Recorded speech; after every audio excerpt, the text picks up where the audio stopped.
Bakit nga ba seryoso ang mukha ni Floyd Mayweather Jr. sa weigh-in kanina? Alamin natin sa ulat on the spot ni Mark Zambrano. Mark? June, sa mga nakalipas na laban ni Floyd Mayweather Jr., kilala ito sa tila palaban at mayabang na personalidad lalo kapag humaharap sa media.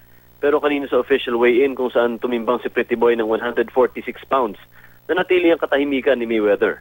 Seryoso at hindi ngumingiti si Floyd Mayweather Jr. nang pumasok siya sa MGM Grand Garden Arena. Ayon sa kanya, ganito ang kanyang magiging mentalidad hanggang tumuntong siya sa ring bukas dito sa MGM Grand. Bagamat sinalubong ng boo, hindi nagbago ang timpla ni Pretty Boy. Lalo itong nakita ng tumabi siya kay Manny Pacquiao na todong ngiti naman at minsan ay sumasayaw pa. Binaliwala din niya ang sinabing thank you ni Manny Pacquiao nang sila'y magharap. Hindi daw siya apektado sa tila relax at kampanting Pacquiao na humarap sa kanya nang nakangiti. Hindi raw siya ngumiti kay Pacquiao dahil ang boxing ay isang seryosong business raw para sa kanya. Handang-handa rin daw siyang lumaban bukas. Magsisimula ang undercard fights bukas alas 3 ng hapon, oras sa Amerika, dito sa MGM Grand Garden Arena. Yan muna ang latest mula dito sa Las Vegas. Balik sa iyo, June. Salamat, Mark Zambrano.